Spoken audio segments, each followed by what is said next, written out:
Tonight on Frontline. We're superstars and we're in high school. They play hard, hit hard, hit their ass until they don't want to be hit anymore, and fall hard. We're talking about kids getting brain damage. It's a progressive deterioration of your brain. Frontline investigates the new, more intense game of high school football. There's more pressure. It's just like running a college program now. And the increased risk of serious injury. When he arrived to us, he was comatose and on the ventilator, and he went into renal failure. There have always been injuries in high school football, but they're on the rise. They teach us to play hard even when you're hurt. It's instilled in the sense we're in junior high school. But what are the costs for the boys who play the game? You're only 17 once. I have the rest of my life to worry about pain. Tonight, Football High.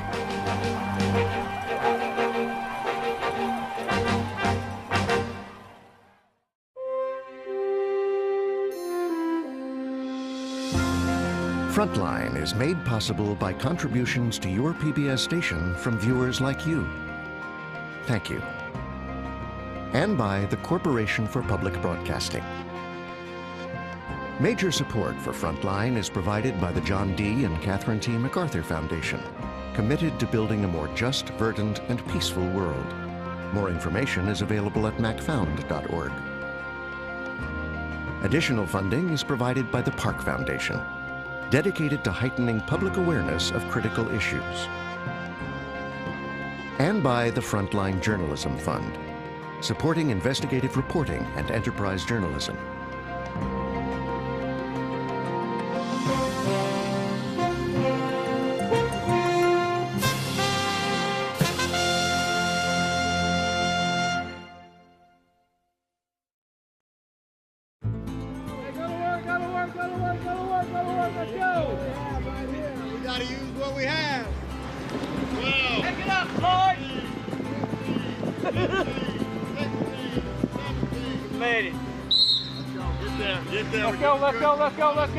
Let's go. David Tyler, get on up there, let's go. Come on, let's go.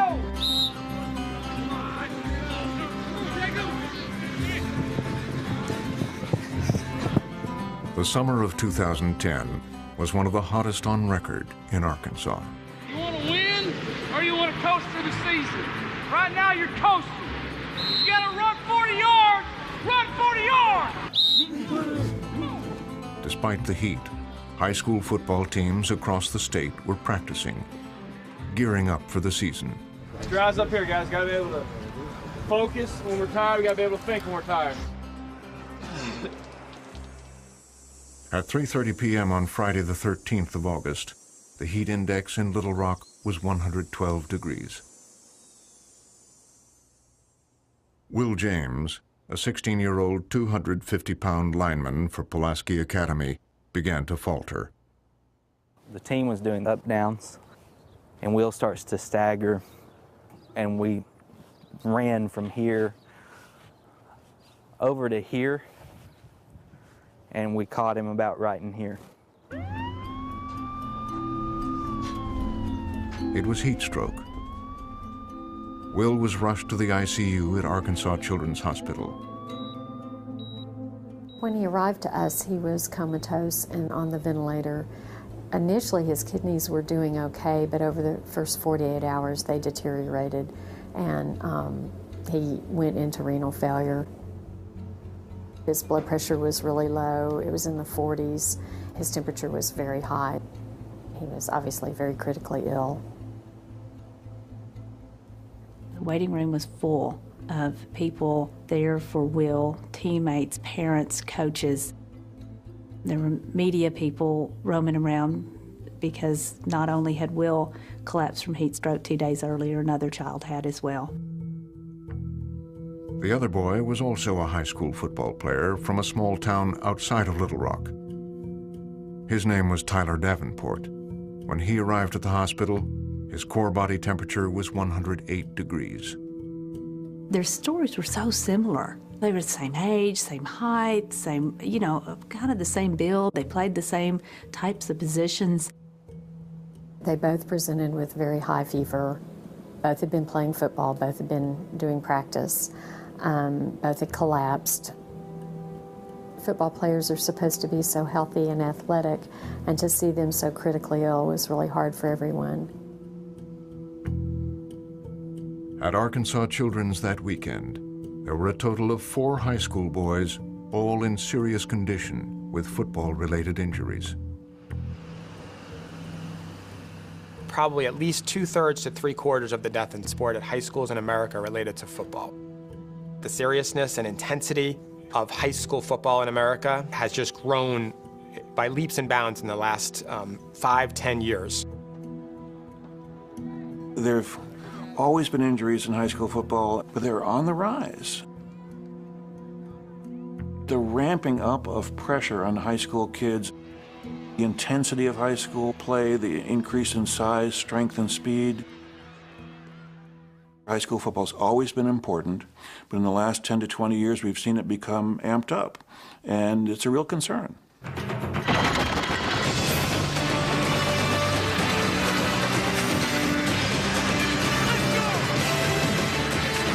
Elite high school football teams compete at a level that didn't exist just a few years ago. You're watching the Under Armour High School All-America football game. The game has grown from a local passion to a national phenomenon. Welcome inside Tropicana Field. This is on NBC, this is on ESPN, these are on Fox Sports. These are events that are getting major national exposure. We've had some great players already. It's just an insane amount of attention being paid to the sport. Let's go down to Lowell Galindo for the first of our 8 verbal commitments. He's standing by with Xavier Dixon. A lot of these kids nowadays are doing major press conferences where they're deciding what college they're going to go to. Alabama. There you go. These are 16, 17-year-old kids who have to meet the demands of a rabid fan base. At summer camps and tournaments, top football players and teams are scrutinized, evaluated, and ranked by an army of college scouts and national media. You seen anybody that you like out here? Oh yeah, we've been writing a couple. Tip. Dallas Jackson is a senior analyst for Rivals.com, a sports recruiting news site. Yeah, CJ Uzuma. He's the guy who could probably play wide receiver or cornerback. With the increased exposure that a lot of these places are getting from the internet, from television, there's more pressure. It's just like running a college program now, where if you're not successful, the coach is going to be fired. Cornerback from Griffin's pretty good. And to be a successful high school football team at this point, it's not just come in August, work out for a month, play the season, go home. A lot of these programs are just our football factories.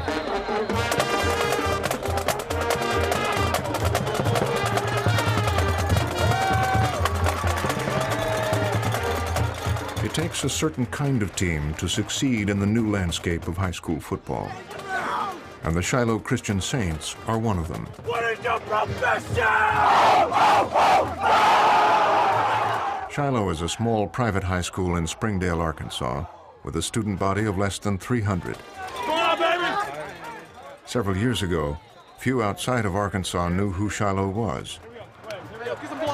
But that's changed. What's happened here the last 5 years is just phenomenal. We came out for the first time ever being the #1 team ranked in the state of Arkansas. We were nationally ranked and pretty well by everyone. The rise of Shiloh's football program has been largely the design of Ronnie Floyd.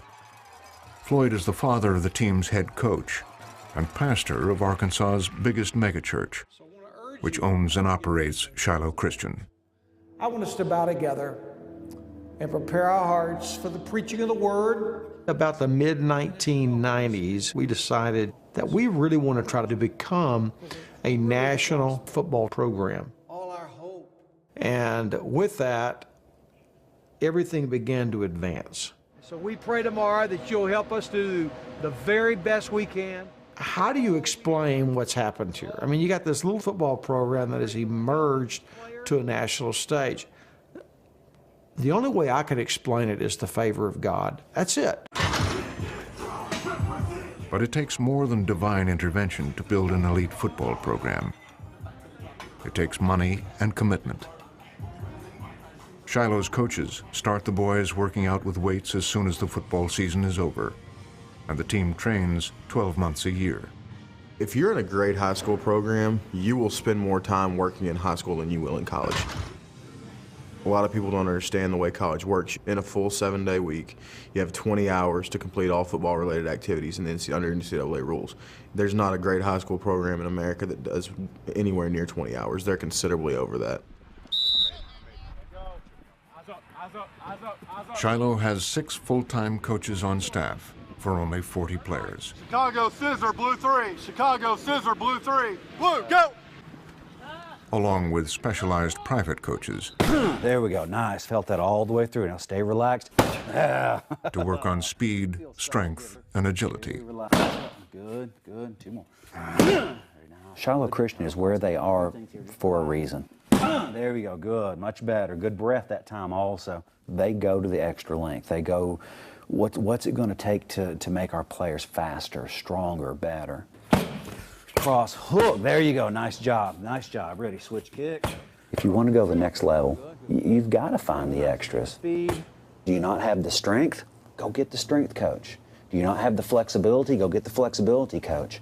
What do you need? Shiloh declined to tell Frontline how much it spends on its football program. But by 2006, the investment it had made began to pay off, and the school's reputation lured some of the region's best athletes. Players like number 53, Sam Harville, who lives on a farm in Missouri, 75 miles from Shiloh. We own this place, and we're going to show them Shiloh football and who we are! His parents rent an apartment in Arkansas so Sam can be eligible to play for the Saints. They think they own it, this is our house. And in 2008, Shiloh was able to attract what it needed most to break through to the next level, a true superstar. Kyle Frazier now, he's looking to throw. He's in some trouble, now he escapes. He escapes the second time, looking to throw. Kyle Frazier is ranked one of the top 5 high school quarterbacks in the country. He's a 6-foot 3-inch running and passing threat with a strong arm and a sprinter's speed. He is going to be a great football player. He may win the Heisman one day his own self. I had some 9th grade students that I teach that come in there, they were like, oh man, Kyle Frazier signed my shirt. There was buzz about Kyle Frazier long before he ever got to high school. Get him! When he played in the Pee Wee leagues as a 10-year-old in rural Arkansas. Doggone it anyway! Recognizing Kyle's potential, his parents decided to move the family to Springdale and enrolled him in Shiloh. After Kyle's sophomore season, he got his first scholarship offer. I'd never even heard of a kid getting offered a college scholarship as a sophomore before. The college offers streamed in. By the summer of his senior year, Kyle was being recruited by more schools than any high school athlete in Arkansas history. It's pretty cool to get the letters. I mean, like my first one from Miami and like Notre Dame, those are like some of my favorite just because those are probably the top schools. This means you're a real recruit. When the head coach sends you a letter and gives you his cell phone number, the head coach, and says, call me, that's as far as they can go in football, say, we want you. Kyle has a very well planned out future for himself. He has a real opportunity. He's smart, and he has $1 million smile. Hey, Kyle, his dad called me last night. He's like, hey, Walt Williams is a local sports promoter who Kyle's family hired to help advance their son's college prospects.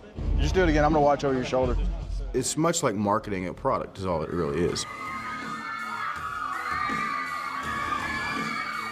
And, you know, we've talked about making sure that he just does things that give all the people all the right reasons to like him. Where do you think you're the strongest as a player? I mean, what kind of things make you a great quarterback? Just really the team around me. I mean, we have great players. I just have to get them out the ball. And people are saying, you know, let him be kid, let him have fun. Those same kids that are being kids right now will be making $35,000 at an entry-level job when they're 24 years old. Kyle will make more than that in one day if he signs in the NFL. For other seniors on Shiloh's team, dreams of playing in the NFL are less realistic. Shiloh running back Garrett Harper has his own ambitions this year, getting a scholarship to play football in college. It'd be a great experience just to play college football. I think if I can play like I can, then I would think for sure someone would take a chance on me. But, it's up to the coaches, so. Garrett's father, Craig, the COO of a Fortune 500 company, could afford to send Garrett to college without a scholarship. I'd love to see him get one just as sort of public acknowledgement of his hard work and the talent he has and the effort that he's put into it. Over the summer, Craig hired a private track coach to help Garrett improve his speed. With a scholarship on the line, this season is Garrett's last chance to prove himself. At 5'10", he is one of Shiloh's smaller players, but with a fierce style of play. Garrett Harper gets the ball around the left side, and there goes Garrett Harper. He's to the 35, to the 40. He's got a blocker in one. He's a kid with reckless abandon. He's like a dog chasing a car. He runs, he goes. He doesn't know when the car's going to start or stop. He doesn't know if he's going to get hit by a car, but he's going to keep chasing it. But Garrett's intensity has its price. Over the years, he's had multiple injuries, including 2 concussions.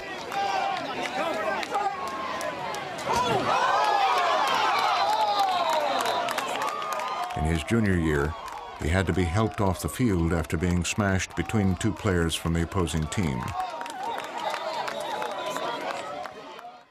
He was hit again in the first game of his senior season.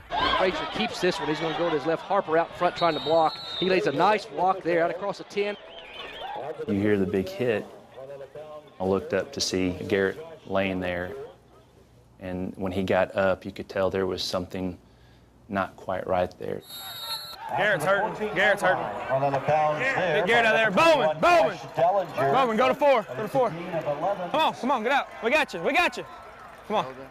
I can't remember everything. I just got boosted. Hey, let's just come right here for a second. Back up behind us. The trainer said when I came off to the side, I was like, I know everything, because, I didn't want him to think I had a concussion or anything. Years past, we used to say he got his bell rung, but we've kind of shied away from that. We actually call it what it is, and it was a little bit of a head trauma. The football, number 20, Josh Fischler. There are at least 60,000 concussions like this one every year in high school football. Concussions have always been part of the game, but lately they've been met with far more scrutiny. Number 32 on 3rd down and 6. Cobb in trouble, gets right. Oh, big hit on Deshaun Jackson. And there is a penalty mark. The NFL's high-profile drama over big hits played out all fall in the media.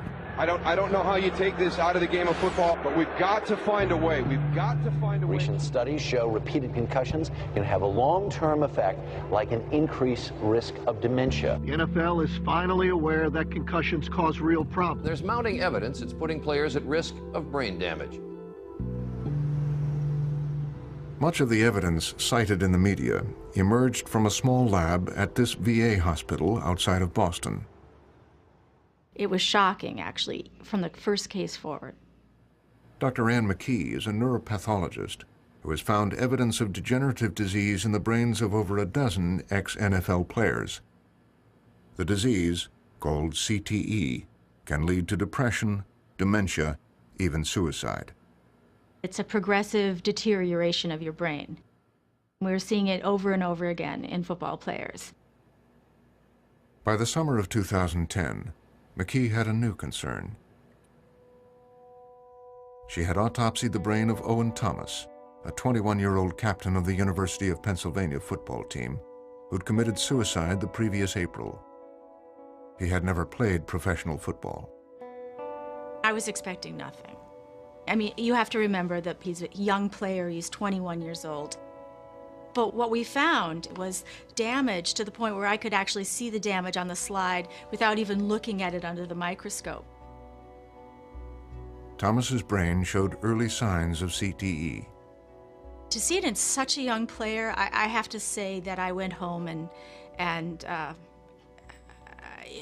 almost couldn't speak. It totally changed what I thought about this game. There was something else. Owen Thomas had never been diagnosed with a concussion. We were hopeful that this 21-year-old who'd been playing 12 years, that they would show that, you know, you need more than 12 years to get this disease. You need real concussions to get this disease. But Owen's case kind of opened up a huge, dark world. It was like this could happen to anybody. Anybody who's playing this game, this could happen. This could be the result. The question is, when does this start? Is this a process that starts much earlier in life than we are used to be thinking about?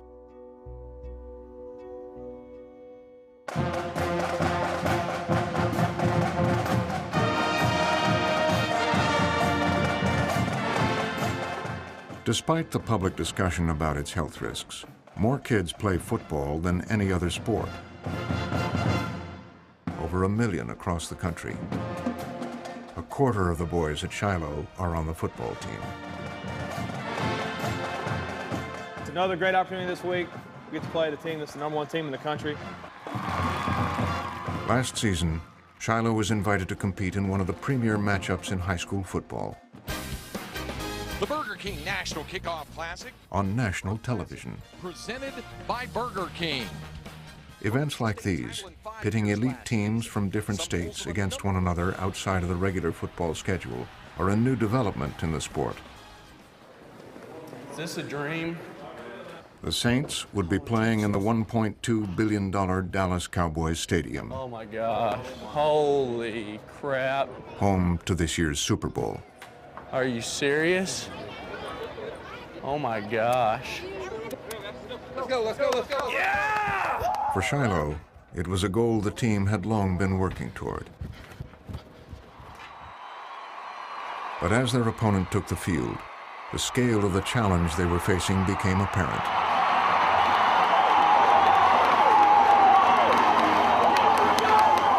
Euless Trinity of Texas has been ranked the #1 high school team in America. There are 212 players on Trinity's roster, 5 times the size of Shiloh's. They are the very top of the high school football food chain. They won the Texas State Championship last year. They're always a contender. There's games that Euless Trinity wins just by getting off the bus. Of all that stands out about Trinity, it's the sheer size of their players that says the most about how high school football is changing.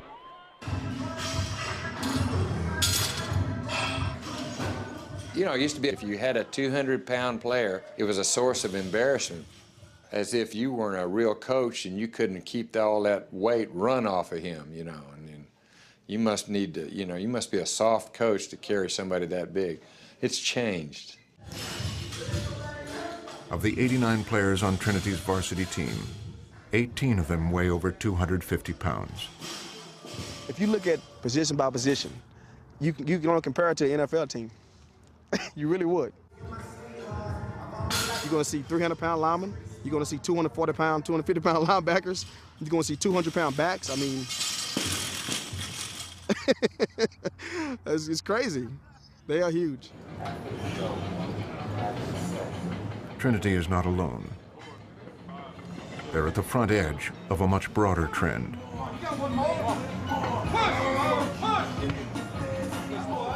As recently as 20 years ago, it was pretty rare to find a high school offensive lineman who weighed more than 220, maybe 230. Now a lot of high schools, all their starting offensive linemen weigh more than 300 pounds.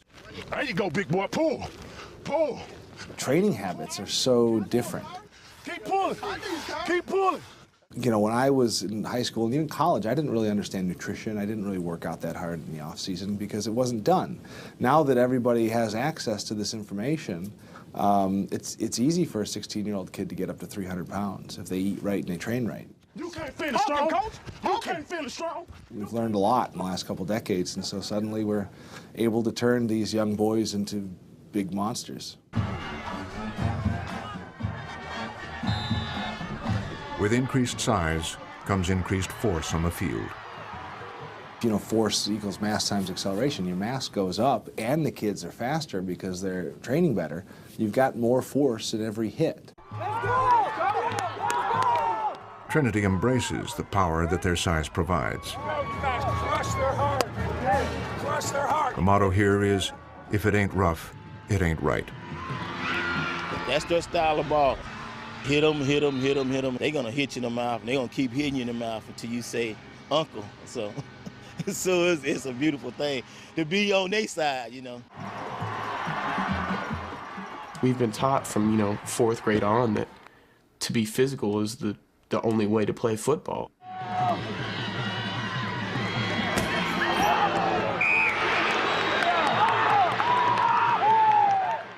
Our goal isn't to just win the game.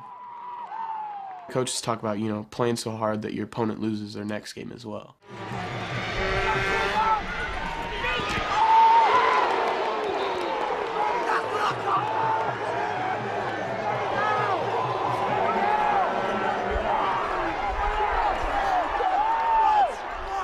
We expect it, and we demand it for them to be that way. Football's violent. It's a violent sport, and I don't know that it can be too violent. Our brand is a physical brand of football. It's got to be that way. We're back at Cowboy Stadium here in Arlington, Texas. Vic Rimmer here along with Eric Vaughn. Welcome you to the Kirk Herbstreit National Kickoff Classic. As the game between Shiloh and Trinity began, some were worried about the safety of Shiloh's athletes. This is a huge team with Trinity. Pretty much in all phases of the game, they're bigger than Shiloh. Be smart out here, be smart. After some of these big hits, and there will be big hits, the coaches are going to have to make sure that they take care of their players. Let's go. What I thought is, can we physically, pound on these people until they give up? And if you look at history and you look at war, if you look like the whole Civil War is all basically who could get the other guy to leave the field first. Trinity's defense is excellent in pursuit, and they never give up. Ooh, hit hard there. They're going to push you, and they're going to smash you in the mouth. Oh! Let's go! They would hit us, and hit us, and hit us, and hit us, and hit us, and come back and hit us again.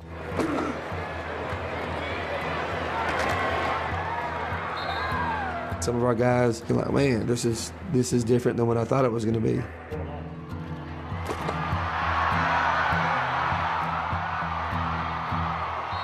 By halftime, Shiloh trailed 53-20.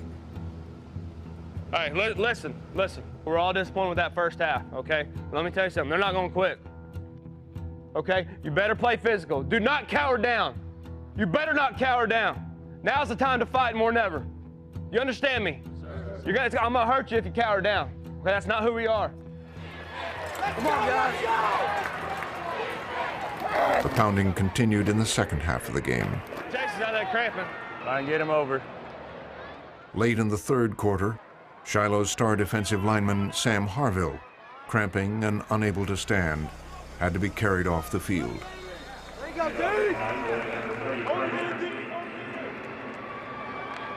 Despite the best efforts of their all-star quarterback, Kyle Frazier, shoot, Shiloh lost badly. Kyle, come here. The final score was 80-26. That's what a butt kicking feels like if y'all never knew. They whipped our tail, all right? We learned a lot. We learned we're not as good as maybe we thought we were, okay? I'm proud of your effort, and hey, we're not the best team in Texas or the country today. That's just how it is, you know what I mean? It just shows where our program's got to go. If we're really ever going to do it all and to be up in that top 5 or 10 in the nation, we can't be afraid to play with anybody in America. 1, 2, 3, Shiloh had escaped with their pride wounded, but with no serious injuries.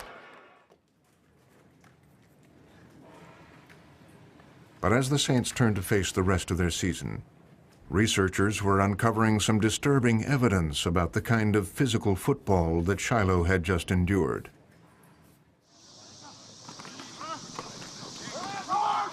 Starting in 2009, scientists at Purdue University put sensors into the helmets of 2 high school football teams. The sensors measured every impact the athletes took over the course of a season. The original intent for this study was to study concussions. But we didn't experience any concussions for quite a few weeks. So we decided we would start bringing in some of our players who had not experienced concussions to just begin to understand whether or not there were any consequences from the blows that they were getting to their head. And away you go, and we'll talk you through the intercom shortly. To the researchers' surprise, neurological tests revealed that players who had never reported symptoms of a concussion had suffered significant damage to their memories. You know what to do. This is the letters task: 0 back, 1 back, and 2 back. So what we're finding is that these subconcussive blows, these blows that do not result in overt symptoms, has the risk of impairing your abilities. Half of the athletes with no reported concussions performed increasingly worse on cognitive tests as the season wore on. In the very simple task of, does this letter match the one that I was just shown, their brain simply couldn't do the tasks as well. That's a new part of the story, and that's a little frightening. We're saying, look, the best predictor of the cognitive impairment in that study group, in that high school group, was not concussions. It was the number of hits that they were taking. It's starting to look a little bit more like the daily wear and tear in football on the brain might be looking a little more akin to the daily wear and tear of, the rotator cuff in someone who pitches, where it's not a single blowout event, but there might be some repetitive damage over time. The sensors in helmets find that high school kids take more force to the brain than college kids. And the reality is, we know from the literature that the young developing brain is far more vulnerable to this trauma. How do you change the game so that you're not getting all these small little hits that don't rise to the level of concussion? That's sort of the nature of the game. That's how it's being played. Every time we line up, even in a practice, that's what's happening. So we're going to have to make dramatic changes, or we don't change the face of this disease. Let's go to work today. We don't even have pads on. Here we go. Let's go! The research is still preliminary, and what these revelations will mean for the sport is anybody's guess. Although coaches and players are aware of the headlines, the culture of the game remains very much as it has always been. I'd hit people a lot with my head. That's sort of my main thing. When I didn't weigh as much, that was really my only weapon. My helmet kind of shows all the marks and how much I've hit people. You ain't hitting nobody. You ain't hitting nobody. Fortunately now, with the technology and helmets and the amount of padding that they have, and it's basically like your head sitting in a basket, even to the point where if I hit someone really hard, it doesn't really hurt.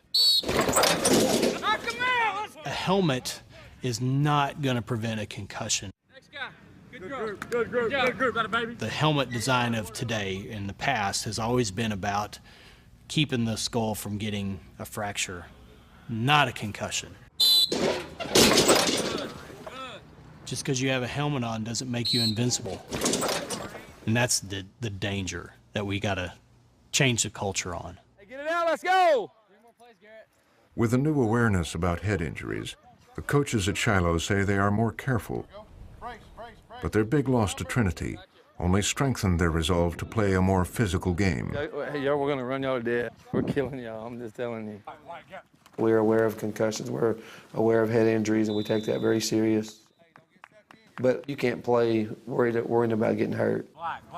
Trinity taught us that if I hit you hard enough, or I hit you often enough, I can knock a little bit of fear into you. If we could be physical enough to make the other opponent not want to keep fighting, that's what we're going to do. Get there, Hod! Josh, you're slow. Why would you get there? Get there! It becomes a keeping up with the Jones issue. If School A has got this unbelievable program, unbelievable athletes, and then they go and beat up on School B, well, School B is going to go, well, we got to do that too. But then I'm beating you every day, and eventually you figure out how you're going to turn around and get me. Well, we just raise the bar again.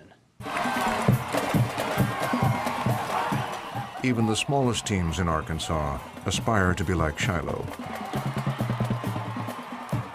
There's not anyone in Arkansas that needs to be explained what Shiloh Christian football is about. Their reputation is that they pretty much have beat people's brains in. Ozark, Arkansas, population 3,500, financed a bond to build a $415,000 turf field for their football team and hired a new head coach with big ambitions. Last year was my first year as the head coach, and we made some strides towards being competitive. This Friday night, the team is traveling 70 miles to Springdale to play Shiloh Christian for the first time. Any shot that you get to take out the #1 team in the state, I say you should go ahead and take it. I'm loving every single bit of this. If the coach that we had last time wouldn't have gave us any of this. There's a slogan that goes around here that's HPRD, Hillbilly Pride Runs Deep. When I was growing up, it was always just, hard-nosed kids, smash-mouth football. That's what we're trying to get back to. Everybody that has played these guys has let them come out, punch them in the mouth, and then laid down and let them roll over them. Maybe they are that good, but let's find out. No matter what happens in the game, we are going to continue to lay the wood. Sir. All right? Lay the wood every play. All right? Hit their ass until they don't want to be hit anymore. You hit them, hit them, hit them, hit them. Okay? So I don't care what the score is. You hit them every play. Yes, sir. Let's go, guys. Run it back. Let's go.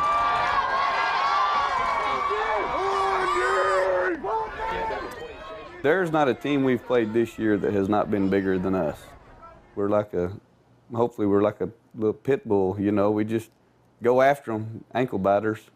Let's go, White. Let's go.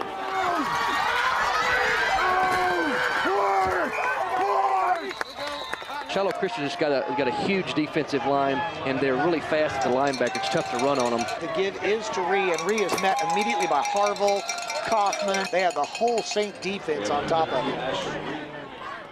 The final score, Shiloh 47, Ozark 14.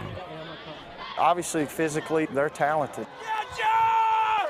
But that's a level of football that I think we can obtain. We've got to obviously get some guys that are physically gifted a little bit like they are. But I think our guys have the grit and determination to play at that level. All right, our goal now is to host a playoff game. Yes, sir. Okay, that's our goal. Let's all jump on board. All right, pull, push, whatever. The intensity and competitiveness of high school football culture will be very difficult to change. The stakes have been ratcheted up for everybody, and they were already really high. 1, 2, 3, back! As far as the game goes, I think it's a good thing. As far as the health of the players, it means we have to be more responsible in making sure they have somebody watching who knows what to do if something goes wrong. Fox 16's Caroline Whiteman is live at Children's Hospital. And Caroline, what are doctors saying about these kids?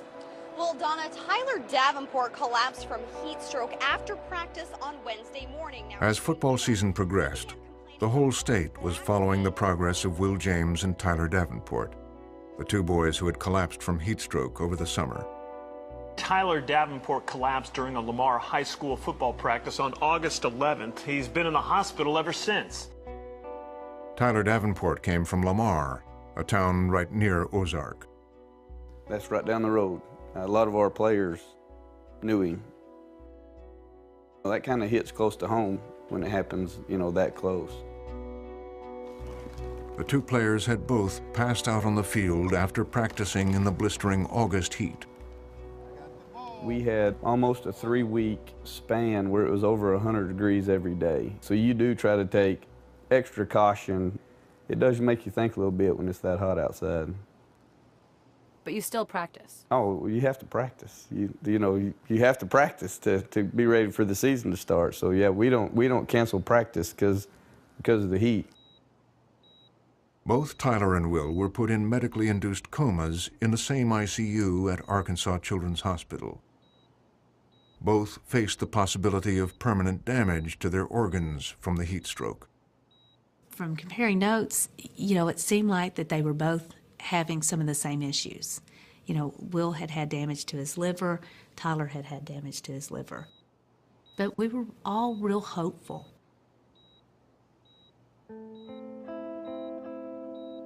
As the weeks passed, Will James slowly began to recover, while Tyler did not. After 3 weeks in the hospital, Will was released, weak and needing kidney dialysis. On the day he left, he visited Tyler for the first time. It was a really emotional experience because I remember walking to the intensive care unit and I just remember seeing them laying on his bed. Skin was just miscolored. It was kind of like a light orange color. His teeth were just, disarranged from all the drugs they had to put him on. He was in the middle of dialysis. Patches of hair were missing like mine was. It was just a really overwhelming sight. 6 weeks later, Tyler passed away. When we got to the funeral, there were just cars lined up for at least 2 miles.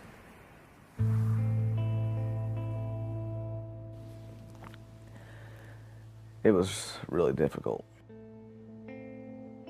I'm thinking, if I was the one to die and Tyler was the one to live, just thinking like, he would probably attend my funeral and all that, just.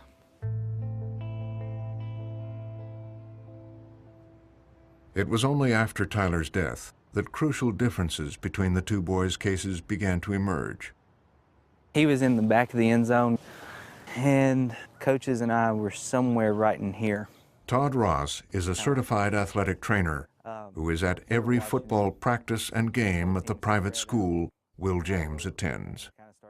He was on the field when Will collapsed. He made it to about the 5-yard line, picked him up, and we started to carry him towards that gate.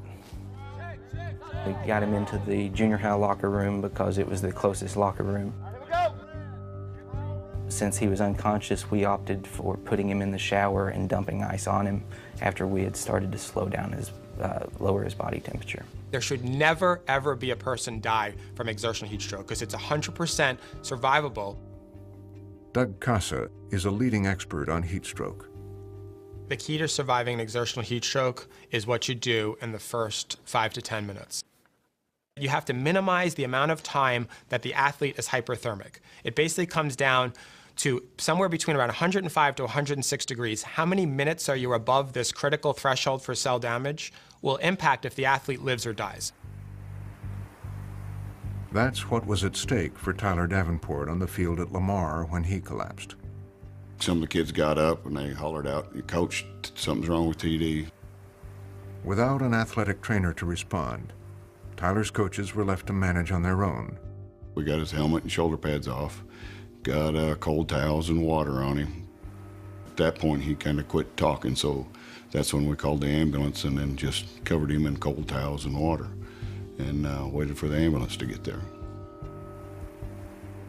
As they waited, they tried to cool him down where he had fallen, on the practice field. How long was he sitting on the field while you waited for the ambulance? 10, 15 minutes after we made the phone call. It might have been less. It seemed like forever. When he got to the local ER, his temperature was measured at 108.5, and they started maneuvers and getting fluid in him and cooling him off, but the die was already cast with that temp of 108. I just figured it was, heat exhaustion, bad heat exhaustion, and it turned out to be a heat stroke. I mean, it just goes from not very good to real bad in a hurry. Coaches up there and the parents with the young man in Lamar, they did all that they knew what to do, and they should be commended for their efforts. Unfortunately, there was more that a trained person could have done. Get him out of the heat immediately. It's real easy to sit and go hindsight's 20/20, But I think it was the critical step in the whole process. What's your policy on players practicing when it's extremely hot in the summer? Well, we have no policy on that. We have recommendations for schools to utilize. Joey Walters is the deputy director of the Arkansas Activities Association, a small agency that oversees all high school athletics in the state. We have recommendations in terms of when it would be dangerous to have practice, what to have out there at the practice field, ice, water to cool the bodies down, times for water breaks, times for them to have practices. Those are the things that we provide for our schools. But nothing happens to them if they don't meet those guidelines? At this time, no ma'am. Like most other states, Arkansas doesn't mandate that high schools have any athletic trainers on the football field. Only 15% of their schools do. You know, you look at the places you need it, and right now that's a place that, you know, we can say, well, we can get by with having coaches, and so that's what, you know, that's what we do. We used to have the aid of a trainer, but we don't do that anymore. There's really not money there. It's not state mandated, and a lot of schools just can't afford it. It's just another position that's got to come out of a tight budget already.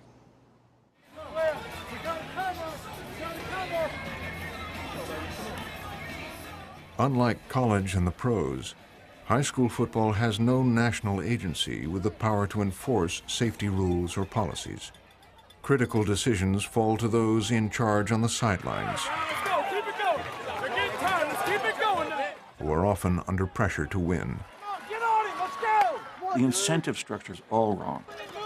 The coaches are under intense pressure to win games. It's the only thing that they are judged by. So if you have a player with concussion symptoms and you send him back into the game and he gets the second concussion, which is always worse than the first, there's no penalty for you as a coach for doing that. If you pull the kid out of the game and take away his helmet and say you can't play again until you've been examined by a doctor and you lose the game, there's a penalty for that. Watch your football! Watch your ball! Watch your fake! Even for those schools that have trainers and doctors on hand, game decisions are not always consistent. Right, D, make a play right here, let's go! Also 3 on the play to the When star Shiloh running back Garrett Harper had his first concussion, it was in one of the most important games of his junior season, and at a time when there was less awareness of the dangers of concussions.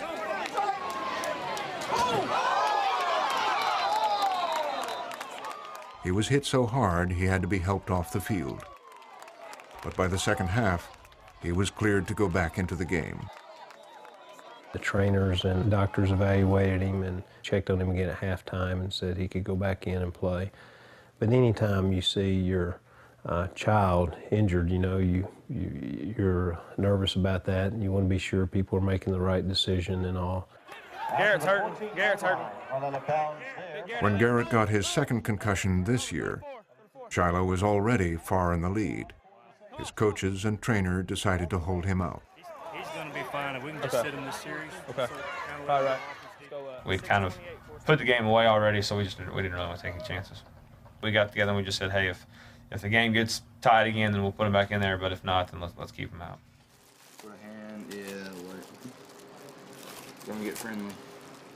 At schools like Shiloh and Trinity, the pressure to stay in the game affects the players too. They teach us to play hard even when you're hurt. It's instilled in a sense where in junior high school that, you know, get back up. It's all right, you can go to the next play.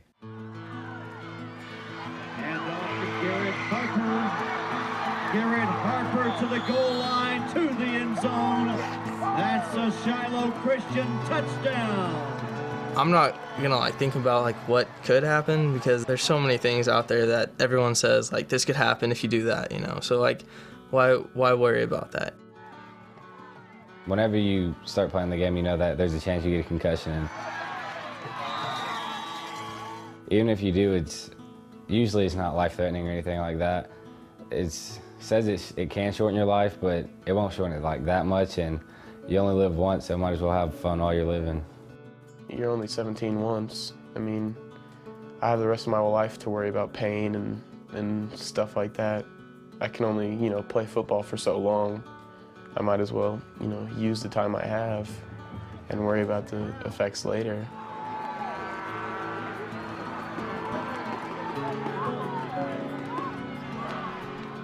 The game's about toughness, and that's part of the bonding, and that's part of the learning experience. Particularly in the heat of a game, when your friends are around you and the game's on the line and you want to play and you have a limited time to play and a limited football career, giving that up, I just don't think that's what any competitive athlete really wants to do.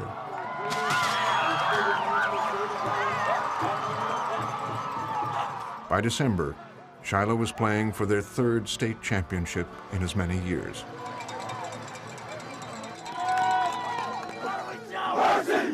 Their opponent was another private school with a winning football program, Pulaski Academy. Every hit is a kill shot tonight, man. Let's go. Every hit is a kill shot. Come on.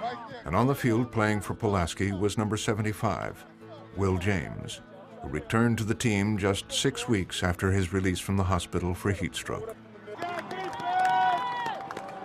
Common sense tells me, oh gosh, don't let him get back out there. He could get hurt. But he has been given a great gift, another chance, another opportunity, and I can't not let him live his life.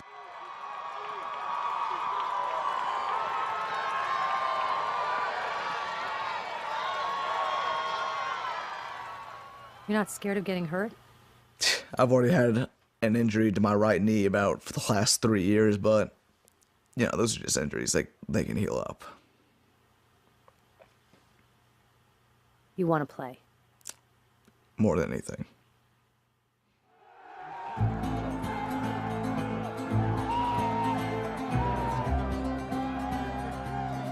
Shiloh won the game and took home the state title, cementing their status as the best team in their class in Arkansas. Miss you seniors, love you guys. 3 of the seniors on the team are heading to major Division I college football programs next year. So what does the future hold for Garrett Harper? We don't know yet. We'll see. Running back Garrett Harper didn't get any big scholarship offers, but Auburn, SMU, and Arkansas have all invited him to try out for their football teams as a freshman. In the end, he chose Auburn. Kyle Frazier has made his choice too. He will be vying for the starting quarterback position at Auburn University, the top college program in the country. He leaves to join his new team the day after graduation.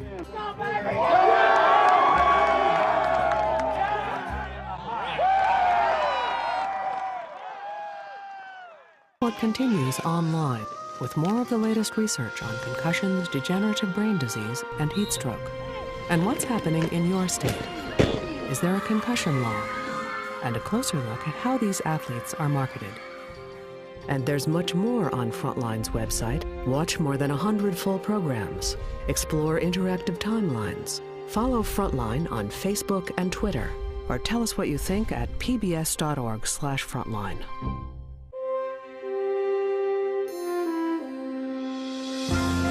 Frontline is made possible by contributions to your PBS station from viewers like you. Thank you. And by the Corporation for Public Broadcasting. Major support for Frontline is provided by the John D. and Catherine T. MacArthur Foundation, committed to building a more just, verdant, and peaceful world. More information is available at macfound.org. Additional funding is provided by the Park Foundation, dedicated to heightening public awareness of critical issues. And by the Frontline Journalism Fund, supporting investigative reporting and enterprise journalism.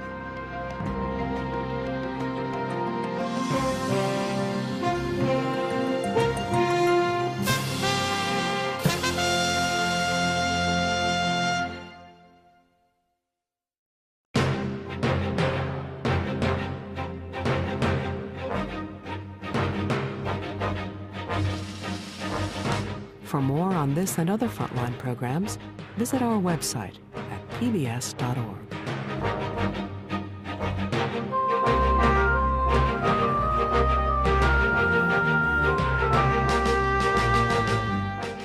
Frontline's Football High is available on DVD. To order, visit shoppbs.org or call 1-800-PLAY-PBS. Frontline is also available for download on iTunes.